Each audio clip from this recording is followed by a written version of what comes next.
about this guy. Talk to me about him. I need to know what you think about him as his involvement in the arc. I loved it. Every single fucking part. I hate everybody. Yeah, Josh hated it because he's like, why couldn't there have been King Vegeta? No, you know what, bro? Not at all. Listen up. Yo, listen, man. You just gotta give Goku. Listen, Vegeta's been taking the spotlight when it comes to like, wow, the fucking growth on that guy. Goku's been like, oh, okay, like last touch on that goal. But he gets all the W's. He gets bro, like he deflects goals in, bro. He got the goal because he got the last touch.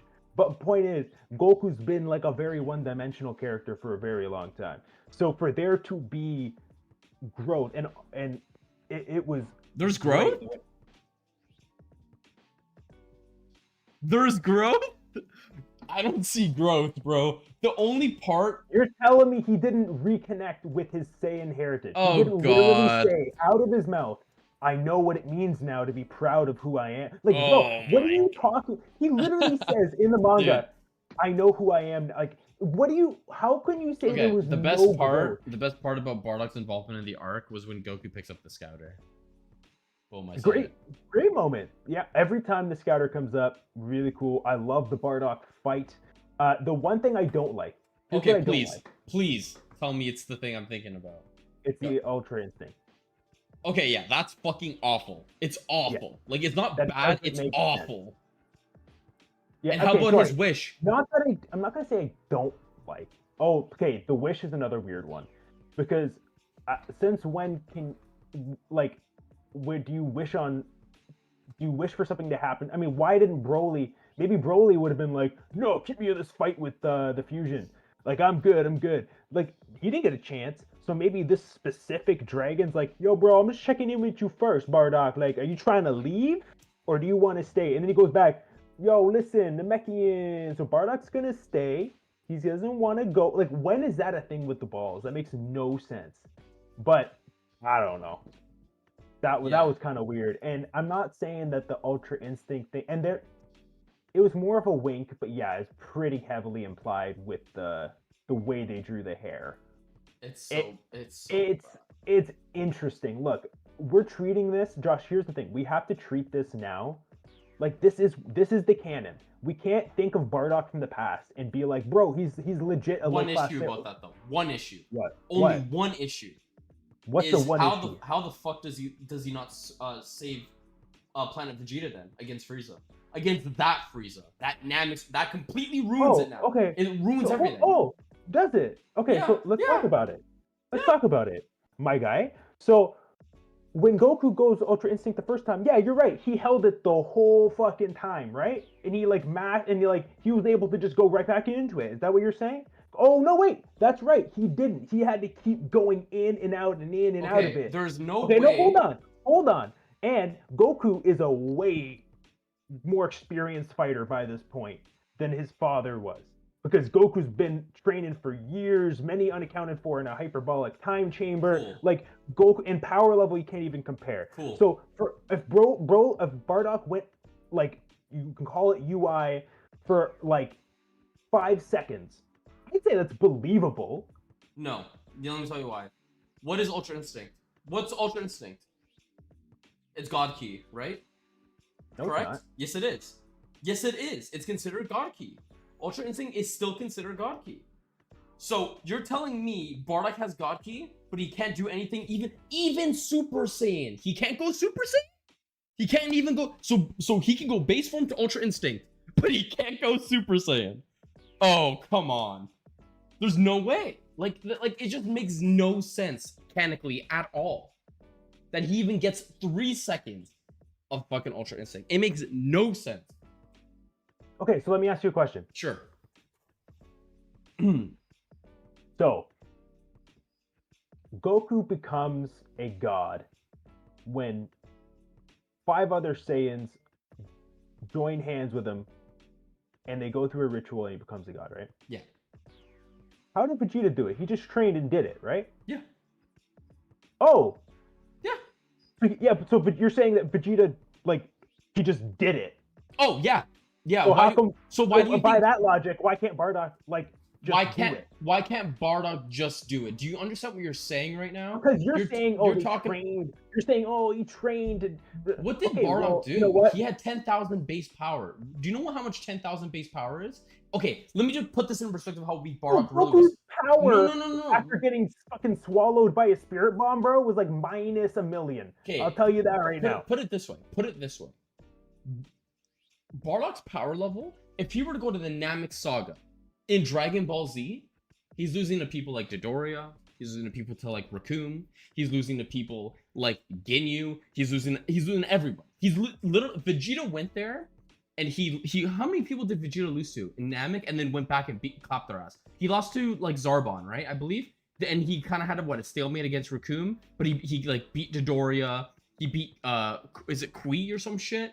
All these people, right? Vegeta, what does Vegeta do when he's on planet Earth? He trains, right? Okay, fair. Okay, now let me ask you something. Do we know, confirmed, that there's a hyperbolic time chamber in planet Vegeta? No, we do not. And we also know, wait, and here's the thing too, even if they did have it, then that would also mean all the Saiyans would be a lot stronger than they are, because there's a misconception about Saiyans. Saiyans are not a strong race. They are not. Base value, they are not a strong race whatsoever. They are stronger than a lot of others, but that's why they go to planets like the Sugarians to kill them, because they are a lot weaker. That's why Saiyans are terrible. It's a terrible race, and not all of them. Of course, you have people like Goku. I'm not even gonna mention Vegeta, because Vegeta at one point was like that. And Bardock wasn't all good either, but we can get into that later. You have people good like Vegeta, but that's what these Saiyans do. They fiend on people who are weaker than them so that they can feel stronger. Now, the Zenkai thing is what makes Saiyans strong. So, they can adapt through battle and stuff and fight. Sure, that is fine. But in base value, Saiyans are not that strong. They're not like they're not like Frieza's race at all. Frieza's race will destroy any Saiyan. If they both grinded or trained in a hyperbolic time chamber, Frieza's race is like 5 to 10 times will grow than a Saiyan. My whole point here is though, Mike, is that Bardock getting even 2 to 3 seconds of Ultra Instinct to me, even that to me is just complete bullshit. It's kind of like Toyotaro's just like, you know what, like, yo, I gotta make some hype here, bro. Like, you already bring Bardock somehow into it. Okay, I don't think people were mad about the whole Bardock saving Minato thing. I don't think people had an issue with that. That's not the problem. Because if people were like, oh, well, he's a lot more evil, or like he's a bit more like neutral in the specials, well, the specials aren't canon, bitch. So who cares? Like what you said, right? Which is correct. They're not canon. Yeah. Who gives a fuck? Right? What's canon that I know is Namek Saga. He is blown to smithereens by Namek Saga Frieza. That is canon. Yeah. There's nothing, you cannot change that. Now, we're all the way in Super, and you're telling me this guy gets 3 seconds of angel powers of some sort? Or that's absurd to me. That's completely absurd. Even if it's 3 seconds, even if it's a fucking millisecond. It's crazy to me. It's completely crazy. It's just, it's something you add into a story just to like jerk everyone off. Like, I'm serious. Like, it's just to be like, oh, like everyone's gonna love this shit. And then just like, no one's gonna like this shit. Like, this is terrible. This makes no sense. That's like me putting Vegeta now in the next arc and he gets Mastered Ultra Instinct. It's like, no, that's not how this works. He can't get Ultra Instinct. People gotta stop this shit with Vegeta Ultra Instinct. He thinks too much. That's the point. Bardock is not strong enough. Now, 2 different implications, but still in the same realm of what I'm saying. One is too weak to even get to that point. One can't do something and get to this point. It's the same shit. There's 2 things that they cannot reach. It's not their goals. They can do different things, sure, but it's just absurd that that Toyotaro even thought it was a good idea to put someone like Bardock in an Ultra Instinct state of some sort at all. It's just ludicrous to me. It makes no sense. And that's why I don't like Bardock at all. I'm like, okay, I'm excited. I like Bardock comes into the story. Cool, fair. Then you just completely ruin his character. Like, cool, bro. You're showing me him save Minato, and I forgot Granola's mom's name and stuff. Elec kills Granola's mom, right? Cool. I like that. You get kind of like, oh, and Bardock's like kind of like pissed and stuff like that. Whatever. Cool. Beats gas? Beats gas? Get the fuck out of here, bro. Okay, well, hold on.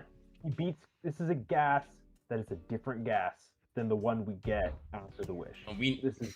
We know he's strong. We know that he, of course, gets a massive multiplier when he transforms, but we don't technically know how strong gas is and how strong he was 40 years before that, right? So we're talking about us. If we want to use gas as a reference, I just don't think it's clear enough to yeah, do I that. agree with that. I do agree with that. And I definitely, Josh, I do agree with you that, and I agree. I like a lot of what you said. Even a flash of UI, it is kind of bullshit. Like, I, I think they wanted to paint some sort of like meeting in the middle of Goku. He's kind of like shunned away this Saiyan stuff, and Bardock's been a traditional Saiyan for a while, and they Yeah. morally, right? They Yeah. morally and like culturally meet in the middle a little bit. And it's like, oh wow, and so they both achieved, but it's different in, like you're saying, right? And Yeah. so I agree with that. Now, if they went down the uncanon route, and instead, because Bardock is going, now he's fighting for something that means more than anything, like you said, more than just these killing a bunch of people on their next mission, right? Like, Yeah. this means something, protecting this kid and this Namekian. Maybe if he goes Super Saiyan, you bring back that uncanon That's fine. lore, That's fine. right? And he can't just go back to it. Yeah. We all know how tough it is to just It'd be hold cool that if he form. beat Gas in Super And Saiyan or something. That'd be cool. That'd yeah, be sick. that Like so if Gas that is last beating his Saiyan or ass. whatever. Yeah, Yeah. like that Gas is like beating him or something. And then it's like he turns Super Saiyan and it kind of turns out like Goku versus Frieza in a sense. Yeah. Because we have to, you gotta understand something. It's kind of easy to scale Gas 40 years ago too. In the sense of why I think he's stronger than Bardock. But the reason why it's easy to scale is because we probably can assume he's weaker than Namek Saga Frieza at that point, right? Like, we gotta assume he's weaker than what Goku. He's weaker than Frieza, which means that Goku being Super Saiyan at what he was before in Namek Saga would beat that Gas 40 years ago. Gas just progressively got stronger as well. Now, I don't remember. Did they ever mention what the Heaters' race is? No, right? Maybe like there's a moment where Elect takes off the head guard, like that. Not what you call that. It's like I think that's what they're called. The Heater. Yeah, Heater's Force, Heater's Race. I think that's what they're. Yeah. Well, their homeworld is unknown, sure, but yeah, I guess they're just called Heaters. They're called the Heater family, race members. Yeah, it's not really like a race itself, but yeah, I guess. Yeah. Because what I was gonna say, like, well, I mean, especially Gas, his potential has always been good. Yeah, it was interesting too. Like another. I don't want to transition away from this conversation yet, but just for as a quick sidestep, Yeah. I did enjoy how Gas was very driven to initially beat him with the powers that he had developed initially, because he's like, no, like, I'm trying to show you Elect that, like, I was enough to begin with. And that was a cool thing. Like, there was motive from everyone involved, and it was really, really cool. And it wasn't like, for Gas, it wasn't just my brother's telling me to do this. It was like, I have shit from my past with this guy's fucking dad. Yeah. I got beef with you, Granolah, because you shouldn't have ever been fucking doing tasks for us. I could have been doing all that shit. Like, I didn't need you. He's pissed off at Vegeta now because, like, that, I think a lot of the writing was really, really good. Maybe they overstepped in certain areas, like we were just talking about. But man, I'm not going into a final score or anything yet, but I think now I can safely just like tell you though, like, aside from maybe a couple of moments, maybe there'll be another one or two that you'll bring up. Like, I loved this arc. This was a really good time for me. Yeah. I really liked the Bardock thing. Like, Bardock, inclusion of Bardock, I loved how it tied to Goku and the narrative that they paint around from that point on. Yeah. That Goku takes this scouter, he actually takes it home. Like, he's not a he's so not a, what's that term? When material. He's not a material guy at Yeah. all. Like the guy doesn't even fucking probably doesn't even know where Nimbus is right now. Like he doesn't like Yeah. he doesn't give a Yeah. shit, right? Yeah. But for him to take the scouter was like, yeah, this means something to me now, and also like to have the flashback for that stuff to come back to Goku, like that was rad. I was like, yes, that's awesome. And the perspective they give you from like inside of his pod, like looking out, like the Yeah. daily, like mom walking by and dad being like, hey, see you son going to work, like that Yeah. was fucking sick. I love that we got like basically what I was saying I wanted if we were to get the Saiyans to go to Universe 6's Saiyan planet. For Goku, from Goku's perspective, like for him to connect with his Saiyan heritage, maybe to learn somehow more about his father, and we got that. And so for me, from a Goku perspective, I felt fulfilled. From a Vegeta perspective, I loved so much of that. I really liked Granolah and how Granolah was such a big piece of all this, and even the little side characters that sprinkled in around him, like the Yeah. Sigarians, like Oatmeal, and like Minato. What Yeah, for stood out sure. for you though? For this part, um, well, of the arc in general. However you want to take it. Like, okay, how about here? Let's go here.